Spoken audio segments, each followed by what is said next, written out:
Welcome to Strata. I'm Glenn. And I'm Brandon. Welcome to the Minds on Muscle podcast. Ladies and gentlemen, welcome to another nutritious, delicious edition of the Minds on Muscle podcast. Brandon, 5 years. 5 years of Strata internal performance. Yes, you are correct. 5 years. Ladies and gentlemen, on this episode of the Minds on Muscle podcast, we are talking about Strata and the journey that Brandon has been on and that I am now on as well as a trusty mate on the ship SS Strata Internal Performance. His facility, our facility, the facility has been open in Newmarket now for 5 years, going strong. Brandon, how did it all begin? Well, Glenn, thanks so much. And everybody, hope you guys are all doing well. Yeah, we were talking about this before the show, and I thought it'd be kind of a fun episode to just talk about a couple of things. Talk about the history of the facility, how this whole thing started. But then also, as much as Glenn is quote unquote a newer person at the facility, I wanted to talk to you about what are your impressions of what's going on here and how that whole thing is. So what'd you ask? You wanted to know the story of Strata. Story of Strata. So I think the easiest place to start would be just to start a little bit about my history and then how that got into everything. If you haven't heard from before, I was a personal trainer. I started off when I was 18 years old at a personal training, a gym in Newmarket called Persicini Fitness. And myself and other people that work here and have worked here and moved away, Chris, Kim, Nikki Coughlin, Jackie, and Eric Patchell, who did a co-op there. All of us were Persicini-ites. And we were really lucky. That facility, Joe Persicini, who founded it, really did an amazing job of creating an incredible, one of the best higher-end, long-term fitness facilities in Newmarket. Persicini's was around for 38 years, and there were a lot of members that had been in there from the very, very beginning, which was just amazing. So Joe Persicini started off kind of like most fitness facilities do. It's a small room. He did like group exercise downstairs, and then he grew to the point that he needed more space, and all the way to the point that I believe he bought the building and then opened the whole gym, which became Persicini Fitness. So skip forward a few years. I mean, much like I've told in previous iterations of this podcast, this show, I was working with a lot of old people because there were a lot of people who had been at Persicini's for 30 plus years. When I was 18, I was doing everything I could to help these people. They're struggling with pains, issues, much like you have, Glenn. And I was getting really frustrated with that whole idea because I was doing what I was told with the foam rolling, the physiotherapy, style exercises, corrective exercises, and 80% of the time people were not getting better and not getting stronger. So I started learning about all this amazing education that we have looked at, like the RTS program, the muscle specialist program, and a bunch of other programs that have helped our education to where we are today as exercise professionals at Strata. To be honest with you, if Persicini's didn't close, I probably would still be there to some degree because it was such the environment, the people, the culture that the place created. You're talking about creating a tribe. It really had an amazing tribe of people. And that tribe still echoes today. Even today, I just had a client that I've been seeing for 7 years, and she was a Persicini-ite. And we talked about being at our 5th year birthday, and we reminisced over Persicini fitness days. So for me, that's how Strata really started, was that I discovered at a really young age that there were not a lot of other facilities that had an amazing culture and community like Persicini's did, right? Especially when it closed. Myself, Chris, and all the rest of us, we had to disperse. And we had to go to all these other places to try and train our clients to keep working in the industry. What was happening is that these places we would go, they didn't have the same culture. They didn't have the same equipment. They didn't have the same support for education. They didn't have the same anything. Right. And so that's where the idea for opening this place started, was really not because I didn't have really a strong entrepreneurial venture of like, I need to open a spot. It was more like there are a lot of people who need a place like this that have machines that could cater to any person's body, a place where there's a positive environment where everyone's working towards the same thing, a place where the trainers can continue to grow from an education perspective, but also have the opportunity to make enough money to make a living. And that's what Strata turned into. I mean, Strata Internal Performance, the name, really means a multi-layered approach to internal performance, right? Because strata is just multi-layers. A stratum is like a layer of soil when you're talking about mining. And that's what I think about, is that we are a multi-layered approach to health and fitness. And then there's a few things that happened in the last 5 years, but that's kind of how the whole thing started. Well, I mean, listen, we can get into the stuff that's happened in the past 5 years. You listed all these things like the community moving towards a common goal, a very deliberate selection of machines. Was that always in the cards from the very beginning, or did some of that stuff happen as you went through and as you learned? It was definitely from learning. So One of the programs that I took that I still think is a great education program was the Resistance Training Specialist Mastery Program in Oklahoma, which is basically the closest to a biomechanics master certification that you can possibly get, I would say, in my opinion, or exercise mechanics more specifically. And a big part of that program, an entire 3.5 days, was devoted specifically to exercise machine analysis. And I think we've talked about last week's episode that we talked about was the exercise machines are good, which is brilliant. And I think that was a great episode and a lot of fun. I still think that with the popular trends of CrossFit, group exercise, yoga, and all these other things, exercise machines have kind of been pushed aside and pushed down to the curb. So my education really led to, and I mean, much like yours, so I don't want to take anything away from any other trainer that's taken the RTS programs, having machines that could cater to any person was really important to me. Like having, for example, like we've got a Nautilus tricep extension machine that doesn't require you to use your hands. You can put your hands on it like karate chops. You can go in a supinated grip or a pronated grip. You really don't need to hold on to handles. So it decreases the distance from the wrist joint. There's less torque. And it lets people, if they've got hand issues, like if they had carpal tunnel syndrome, they can still work on their elbow extensors. So having machines that had those kind of features were important to me. And then also having a diverse array of resistant style machines, like we've got the pneumatic air machines versus the Nautilus cam machines versus the Strive multi-cam machines. Each one of those machines, I mean, we've got 3 shoulder presses, for example, which we don't need 3 necessarily. We got the third one that's an air pneumatic machine. One's the Nautilus with a fixed cam or the fixed path of motion, and then the Strive one with the multi-cam. Between those 3 exercises, you can make a shoulder press feel like however you want, which is really cool. You can do acceleration stuff or overload the eccentric with the air one. Nautilus one, you can pick multiple grip options that allow you to get a nice path of motion. Strive, not the same grip options, but you can modify the cams. You can get torque wherever you want. So yeah, that was important to me. And it's potentially overkill having nearly 50 exercise machines in a 1,800 square foot spot on the one side of the room. But all those machines, sometimes one of those machines is just the one machine that somebody could really benefit from to feel better. And so for me, that makes it worth the investment. So Brandon, what I love so far is that you don't just do things because that's what's hot and sexy, and you don't just do things because you think it's what people want to see. You actually have a very deliberate and rational and logical approach to both the way you train people and to the way you planned out your facility and how you're growing your business. As it's very obvious just from this conversation, but also the study groups that we've done together as well. So I am curious, when it comes to the growth of the facility from when you first started year 1 to right now, year number 5, what are some things that happened that you didn't really expect? And what are some things that you were kind of expecting to happen that might not have happened? That's a great question. What are some things that happened that I didn't expect and things that I did expect? So I would say that as far as expecting, because that's probably the easier one to start with, was that personal training and being a successful exercise professional is really, it comes down to 2 things, big things is what are the skills and the professional level of the personal trainer, and also what kind of clients are you working with and how do those people kind of interact together. Because if you have a bunch of clients that are people who are concerned about long-term health and they have back problems, and you can create exercises to help those group of people, well, you suddenly create this community of people that all have kind of similar issues and they can talk about it, you know, and this has never happened. But what I like about here is that even though you come in here and you'll see, you know, a very handsome looking 25-year-old that I'm working with, and then a 45-year-old, and then also an 80-year-old, if you put those 3 people together and they said, hey, what's wrong with you? Each one of them would have joint problems and muscle problems they could talk about. But from standing back from an outside view, they all look very different.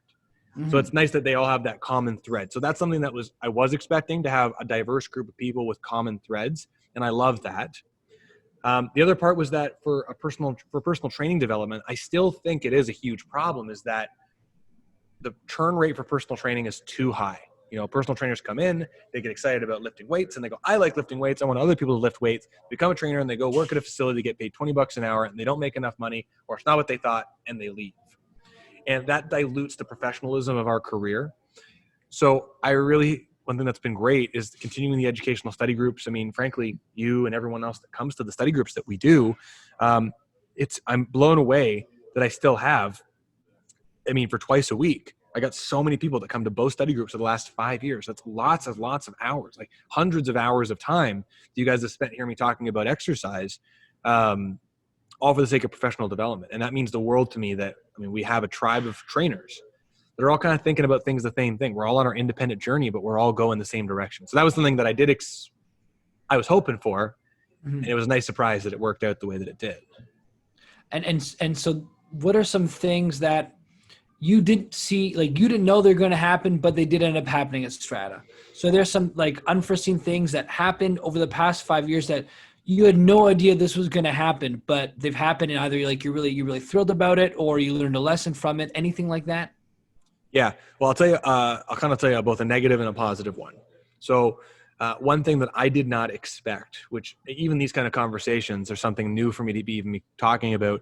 When I opened this place, I never really wanted it to be a hierarchical style thing where it was Brandon is the leader because he's the owner of the place, anything like that. I really wanted it to be everyone was on an even playing field. And I still think that it should be like that.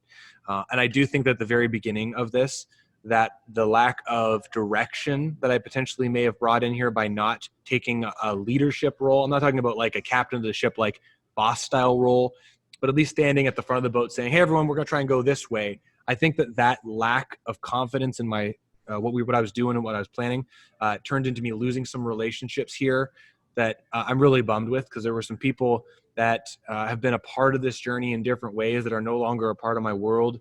And that's a bummer, because I love, there's a lot of things I've learned from this, and it's a bummer that, through this journey, clients, trainers, whoever it may be, there are people in your world and you're like, man, if I said this differently, if I approached this differently, maybe it would be in a different spot. And so, I mean, that's probably a stereotypical style answer, is that I've learned a lot. I thought I was doing things the right way at the beginning, and I still think I am now. And through the evolutionary process of just running a business, working as a leader, working as a trainer, and working as a facility manager, however you want to call that, I've learned a lot of things about myself that have really helped shape the last couple years, which is where, when I ran and you came in, you're like, hey, I want to be a part of this thing. I was a year into reframing how I was thinking about leading this place. The second part, I am slightly forgetting at the moment. Anyway, but we'll come back to that. Does that how does that sound as far as a weird learning about myself, learning about the facility thing, unexpected? Yeah, and well, I get it. I mean, I have this conversation with people in my life all the time, because we all can become sad when people come and go out of our lives. Sometimes it's for no reason other than they got old and it was their time and they passed away, and God rest their soul, but we miss them. But there's other times where people just have divergent ways of doing things in life, and whether they lose the mutual interest they had, or they just don't see eye to eye on something, people separate and they go their own separate ways. And I don't think it's necessarily a bad or good thing. Sometimes it hurts and it can be sad, but other times, and for, not even other times, for the most part though, I mean, it's a good thing. If people are recognizing, hey, this is no longer a fruitful relationship, it's time to move on and move forward. And you'll be better off without having those people in your schedule, and they'll be better off without having you in their schedule for whatever reason. And that's really okay. I really am one of those, for all the times that I do have moments of pessimism or glass half empty, I think is the way to look at it. I really do believe that when one door closes, another door opens. There really is a silver line to everything. If a client leaves, it leaves more space for a new client who you can impact to come into your life. If one friendship goes, that leaves more room to do other hobbies that you like, or to grow new friendships, or to cultivate something else. So life is always full of growing and pruning, and it's just the way things are. So I get where you're coming from, but I also appreciate where you're coming from in the same breath, if that makes sense in return. Yeah. So on the more positive side of things, when you saying that, you kind of just reminded me. When this place, we opened the doors here, because of all the resistance training, specialist education, the knowledge about muscles and all that, the one thing I'm still confident with is that, I mean, I have worked with NHL players. I have worked with grandparents. I've worked with 14-year-old kids who want to be high-level athletes. And that's all really, really cool. So when I first opened the place, I wish I took an image of the first website, but it was really like I was marketing a lot. Hey, we can help everybody. We can help anyone struggling, and we can help you move better and feel. But you want better performance goals? No problem. You want to help with your pain and move? That's great. And I think a lot of people do that as you start getting into the world of helping people. You go, I'm so good at this. I can help anybody. There were bunny ears there, parentheses, so a little sarcastic. The one thing that I did learn though from that whole mission was that if you market to everybody, as we've talked about, you get nobody. You can't help anybody. And so, as we just talked about in the study group today, is taking all of that and funneling it down to who do I help? Who do I really help? And for me, what I absolutely love, did you say? Thanks. Oh, I thought you were saying, you help me. Well, I mean, you did help me, but I was also saying get close to the microphone because you're leaning all the way back and I'm losing you here. So who do you help, right? And so for me, I really love helping people who are struggling with pain move better, but I really like advocating and working with people who want long-term health changes. Mm-hmm. And so this is where the kind of mantra of all the stuff I say at the beginning of the videos, I want everybody moving and exercising pain-free. That's really helped us because there are a lot of people struggling with pain and they've absolutely tried everything and they're not getting anywhere. There are people who are concerned about how they're going to move as they get older and they're 40, 50, 60, 70, and they're not feeling like they have the quality of life that they want. And so kind of channeling our marketing to using exercise to help people struggling with pain and disease. I mean, that's the way it should have been from the beginning, but it's brilliant. Mm-hmm. And I absolutely love that that's kind of happened from the natural evolution things, because the clients that we have in here now, again, like I said, diverse group of people, but they're all awesome. Well, yeah, and it, just to kind of mirror what you said there, and we had talked about this no more than an hour before, is if you're wearing a whole bunch of different hats, it's hard to be really good at wearing any one of those hats. But if you get really good at just wearing one or two or maybe three of those hats in terms of roles and responsibilities, you can really excel at it, right? And it's the same thing. I mean, I when I first started in this industry, I was working with athletes to help make them faster and help them rehab, and then I was working with general population, help them lose weight and all that jazz. And now I'm kind of where I feel like I'm going to be for the rest of my career, but again, can't predict the future. But which is like helping people who want to move better and get back to doing all the things they love, do that kind of stuff. Because I think it's probably one of the hardest things to do in the realm of personal training, because there's so much intricacy that goes on in the human body. You really have to approach people who are very sensitive with much more nuance. I think that's really what it comes down to. You can't try the shotgun approach with people who have had 13 surgeries and have osteoarthritis and all that kind of stuff. You can't do that. And, but so, I mean, where I'm going with this is like, yeah, no, I totally get where you're coming from. And I think we all go down that path to begin with, which is like, I've got a skill set, I can help everybody, but you realize, and hopefully it's quickly for anyone who's in any particular service field, you realize very quickly, oh, I'm going to catch a much more fish with a more focused net than I'm going to with a net that I tell everyone is going to catch all the fish. So I get it. No, I get it, man. And I think you're absolutely doing the things the right way. And especially now that we've come out of the COVID, right? It's now, first week of September when we're recording this. We've seen the atrophy of gyms that haven't planned ahead. We've seen the atrophy of gyms that have been telling everyone they're for everyone, because they don't have enough money and cash to stay afloat. And I think the gyms right now that did do a good job planning and have done a good job growing themselves are the ones that have the staying power. And, they're going to pick up, we're going to pick up more clients as things go, because people who are being serviced other places need to be serviced. And I'm excited because I think there's a good opportunity to help a lot more people now. So I'm very, very excited for the future holds for Strata.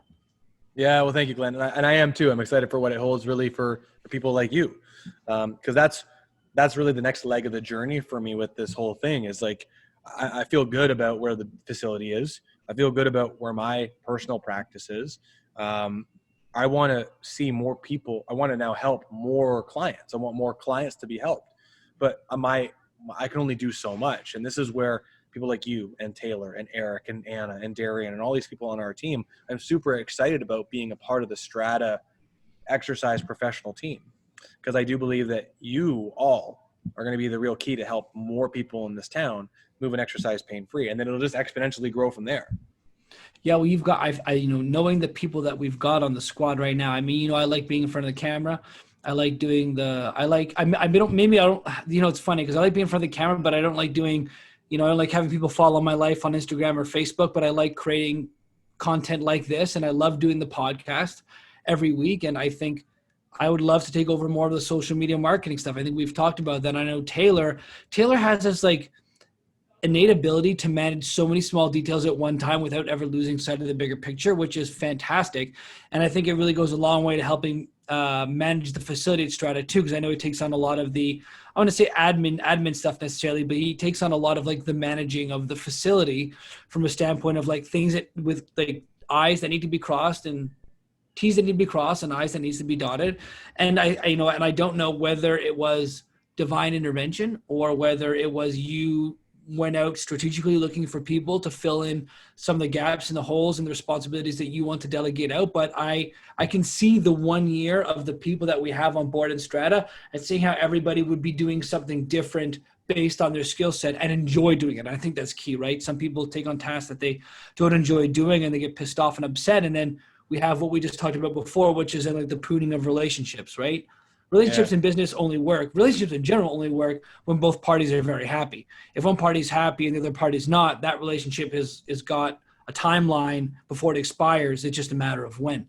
So I think you've done a really great job of putting people in the right roles at Strata, but also attracting the right people to the facility. Because we also don't get any really, I've never seen any goons come through our facility, and I use that term very loosely, or people that just kind of want to like lift weights, brother. And there's nothing wrong with that, but I just don't think that's the vibe we have at Strata, if you know what I mean.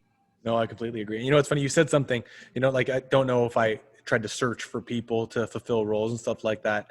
I think if you're a company that's large enough and you've got enough resources, you can kind of headhunt and go, that Glenn guy, he really likes his marketing and video stuff. Let's bring him on board and do that.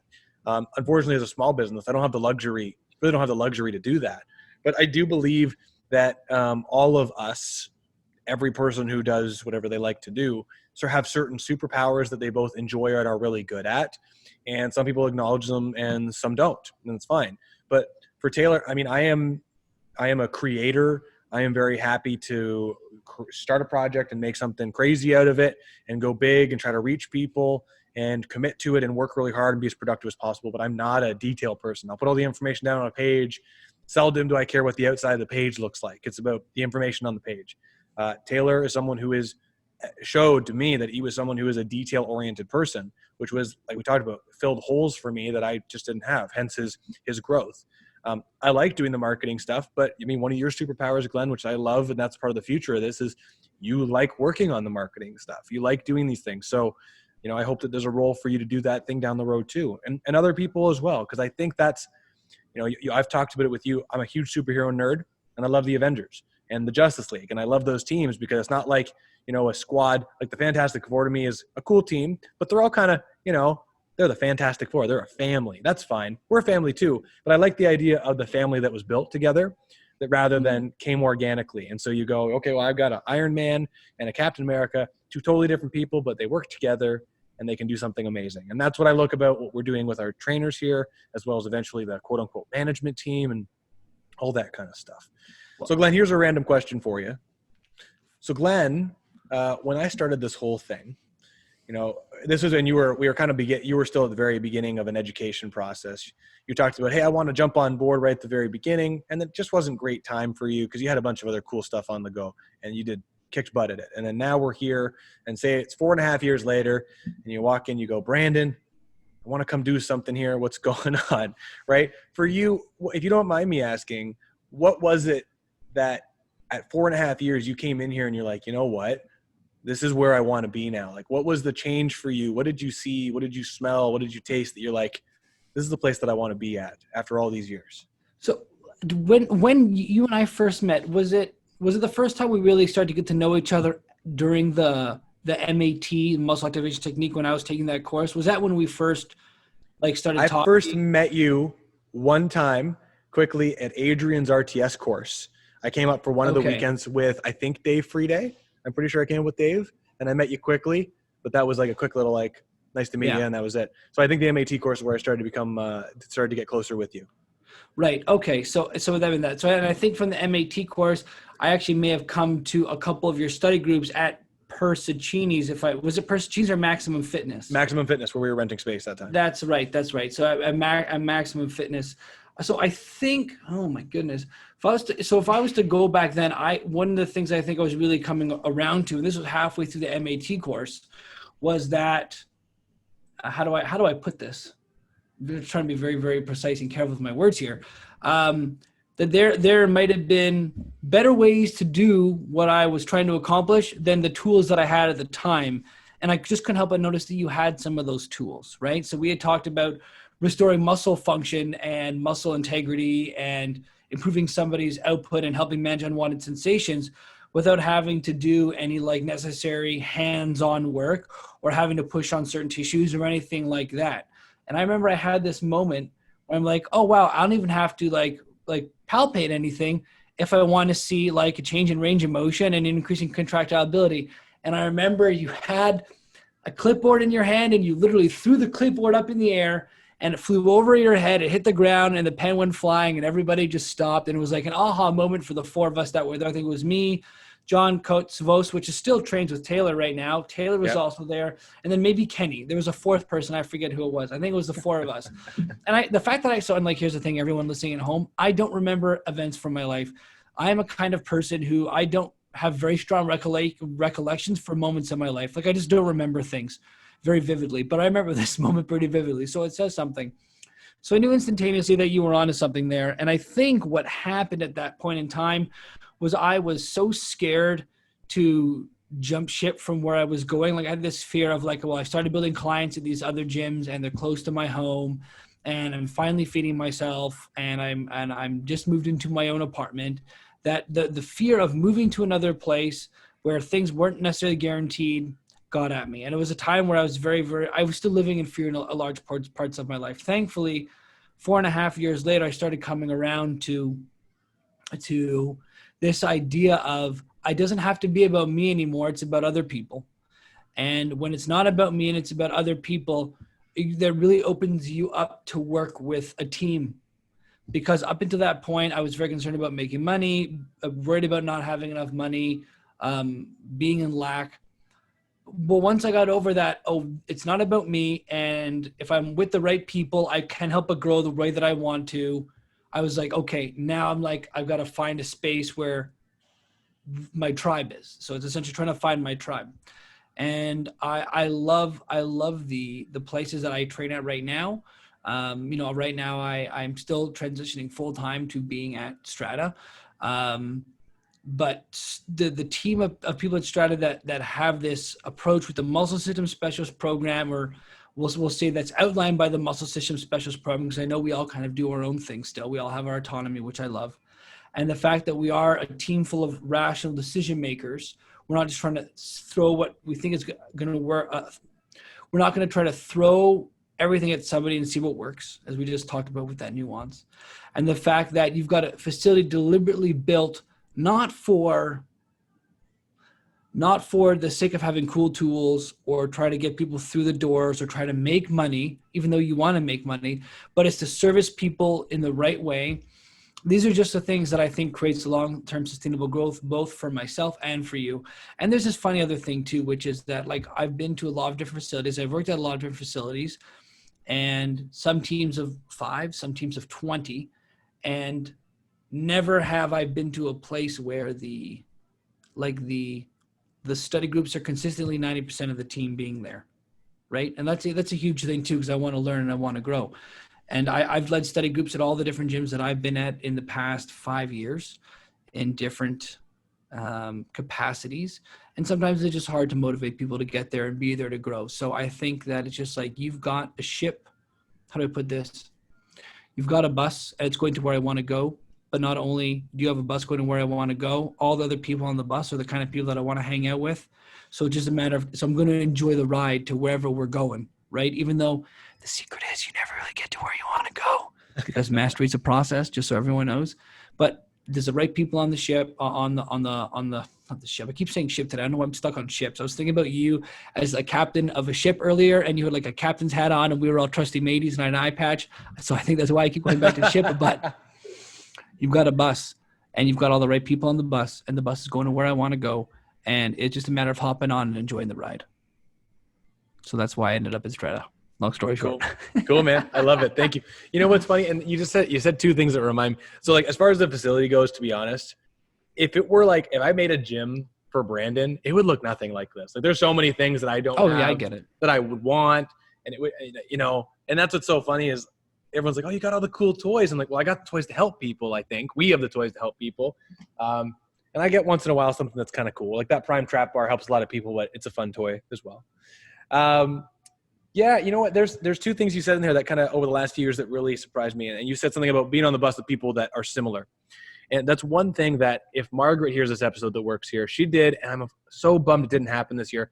Margaret every summer has had the entire team up to her place for a cottage weekend, a Strata cottage weekend.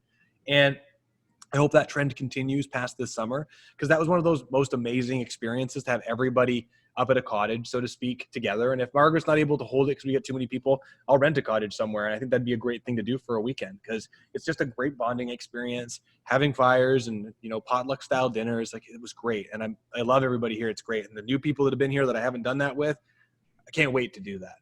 And then you said something about the transitional period. You know, what was so funny is, so Glenn and I used to do very manual therapeutic style techniques at the very beginning of opening this facility. And for me, those hands-on, you know, stimulating muscles was very important to me, because I wanted the transition. First of all, helping people contract better absolutely help people move better, which is cool.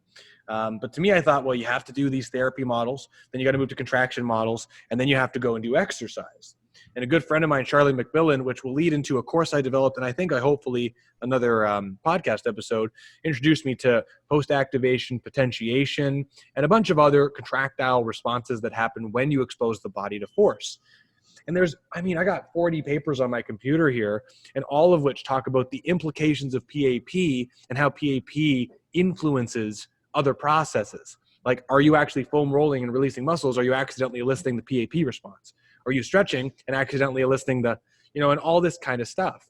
And one of the things that really popped up is that when you do just a manual muscle test, which is a part of the model that we used to do, when you do a test and you try to push on somebody and they can't sustain that contraction, well, that's a maximal voluntary eccentric contraction, or involuntary, depending on how you're looking at it. But they're working, the words he gave me at that time were MVEP, right? C, maximal voluntary eccentric contraction. So if you expose someone to a high level contraction in a range where the muscle is able to produce the highest amount of force possible, and you are basically doing a 1 rep max for that position, but you don't fatigue it and hurt it, there's this amazing potentiation response. There's an increase in calcium sensitivity, pennation angle changes, so to speak. H reflex happens, and the muscles just get better at producing force for the next contraction. It basically gets warmed up or muscle memory. And that's what you were just saying. And I thought that blew my mind and ruined my practice all at the same time, because I had all these people that I was using hands-on techniques to try and stimulate muscles leading into exercise. And that was great. But those people were seeing me as a therapist. And we are not therapists. We're personal trainers.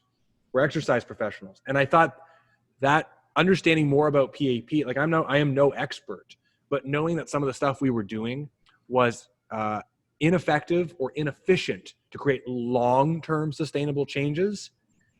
I mean, it was the best and worst thing that ever happened. I lost so many clients because they thought I was a pseudo physiotherapist, but thank heavens at the same time, because now everyone that's with me sees that we're just really, really competent exercise professionals. And understanding more about that potentiation response and getting getting our clients closer to right to left symmetry, because we do know in biology we're intended to operate symmetrically. All of that change in philosophy in the community, all of that has really helped to shape what Strata has become today from a more detailed perspective, I guess. And I absolutely love it. And there are steps that I'm taking now to move us to another step of evolution, which I'm excited about, that you and I have talked about in different ways. But the nice thing is that it's just exercise. You know, we can call ourselves exercise professionals, muscle specialists, neuromuscular rehabilitative specialists, whatever you want. But Glenn, in my opinion, at Strata, we are just the most competent, open-minded personal trainers that I know. And Glenn, frankly, if anyone's listening to this and they say, well, someone that says that must be closed-minded because they're telling everyone they're so open-minded, are they biased by saying that they're open-minded? I'm happy to completely reevaluate my process and everything we do here, because I know that if I took everything we did now and we found it was bunk, but I could find out something new that helped us use exercise to help people move better and feel better, that was better than what we're doing, I'll happily do it. And I think that that's one part that makes this facility what makes it what it is. As I think all of us, as much as I said, hey, Glenn, everything you're doing right now has been proven to be garbage. You should do this instead. Here's some evidence. And you read it and you go, you know what? Yeah, I think everybody here, you know, it would be a painful experience, but everyone would be open to it. You know? Well, I don't think we got to where we were with how we see with our body view and our exercise view without being stringent. Because if we weren't being as logical, as rational as we could be, we wouldn't have come to where we are now. I mean, we went through the muscle system specialist course, and I've seen people go through that course and still ignore the rational logic that it brings and go back to doing stuff another way. And it's fine. Like, I get it, but I don't think, I just don't think, the way I see it right now, I'll put it this way. It's a real great time. It's a real great time to do, how do I put this? It's a great time in exercise science because never before have we had so much information and meta-analyses and bodies of literature that really show us, hey, look at how amazing exercise is. This is the way you ought to do it, and here's how we can rationalize it. If you went 20 years ago, we don't have this information. We would be doing things for people that would not be working, and some people would get better just by virtue of what's the expression? A stop clock is right twice a day, right? You're eventually going to get something right along the line, but being a professional is about getting it right like most of the time, and understanding that the portion of the time that you're not going to be getting it right is because you're just dealing with something that everybody's having a hard time with now, and you are just really trying to be, I want to say the next person that's going to help this person, but a lot of people that we see are people where they've tried, I can't tell you how many times I've spoken to people who've tried like 6 or 7 different things, and they're like, I don't know what I'm going to do if this doesn't work. And it's a great time for people to be trying exercise, especially if they decide to come to Strata, because I really do think that we've got the knowledge and the thought process to help people. And it's not about having the right tool, it's about having the right thought process. Everyone's got the tools, but do you have the thought process to use the tools the right way? That's the real question. Completely agree. I'll leave it right there. Brandon, last question, because I know we got to wrap up soon. And it's not what you think it is. It's the thing before the thing you think it is.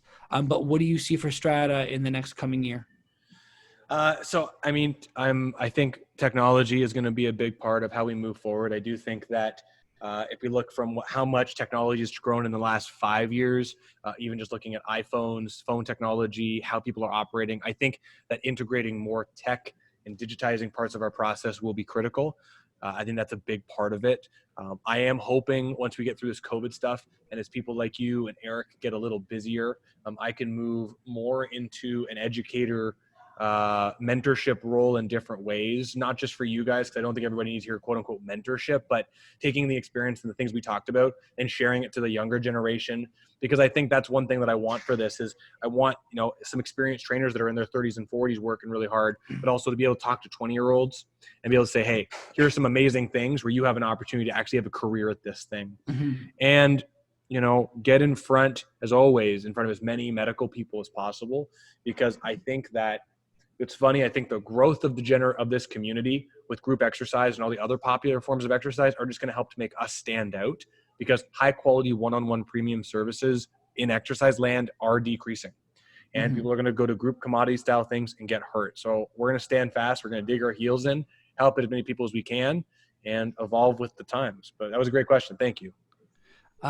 Excellent, Brandon. I appreciate your answer there. And the last question goes without saying, we have to ask it, is what is the Brandon Green pick of the week? I have a cheesy one, and it's simple. It is Strata, and it's the birthday. So, I got to pick it. But to be honest, all the people that I've met from being a teacher, from being a facilitator for the team here, for the clients that I've met, the friends, the relationships I've built, there's no way I can't pick Strata, because outside of my family, it is, it's the family that I've grown with, the family that we've built by having this building. And so for me, however many more years this thing rolls, if I'm completely honored and enamored for the relationships, the experiences, the everything that Strata's brought me. So cheesy answer, but that's why I choose it. Glenn, what the heck is your pick of the week? I don't know if I can top that. I'm a little sheepish now. No, so my pick of the week, I'm messing. I'm playing around. Brandon, it's an excellent pick of the week, by the way. My pick of the week is the Scribd app. I think I talked about it briefly when you were talking about audiobooks a few episodes ago, maybe. But Scribd is a wonderful app. So I think it went down from $13.99 a month to $10.99 a month. And I think that it might actually even be in Canadian, not even USD.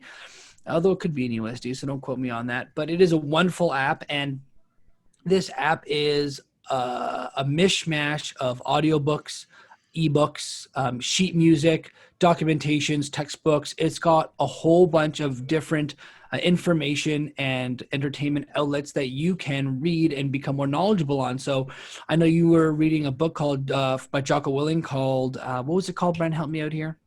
Extreme Ownership. Extreme Ownership. So that book's available on there, as is all his other ones. A whole bunch of my favorite sci-fi authors are on there. Michael Crichton. I'm actually myself am listening to an audiobook right now, Arnold Schwarzenegger's autobiography called Total Recall: My True Unbelievable Story. And the reason I'm reading it is because my business coach / psychotherapist has encouraged me to look at people I look up to and find their autobiographies and see what wisdom and information I can glean from it. And I think Arnold Schwarzenegger has been amazing, coming from nothing in Austria to take the risk of coming over here and becoming a professional bodybuilder, then actor, then governor of California. Now he just does whatever he wants to because he loves life so much and he's worked so hard. So I'm seeing what I can learn from that book, and I'm really enjoying the stories as well. And he reads part of it, which is fantastic. So it's just really, really enticing to get into. So my pick of the week is Scribd, especially if you want to get audiobooks and read books and you want to get as much of it as you want unlimited. I think it's a great investment for the, $80, $90 a year that you pay for it. Amazing. So everybody listen, thank you so much for listening to this episode. If you want to hear more about Strata's history, I talk a little bit about the equipment and equipment acquisition, a little more about Persicini Fitness on a YouTube video called 5 Years Strata Strong on our YouTube channel. Glenn, thanks so much for your time, man. This is a great episode. I really like the ones where we talk about life stuff and things we're a part of. As much as I like doing the scientific based ones, I really like these too, and I look forward to doing more. So everybody, if you're listening to this, you can find us at Strata Internal Performance in Newmarket, Ontario. We want all of you moving and exercising pain-free. Please, if you're okay with it, give us a 5-star rating. It helps more people find us. And Glenn, I'm looking forward to talking to you next week, man. Me too, buddy. I'll see you in a couple days. Take care. Have a good one. Bye-bye, everyone.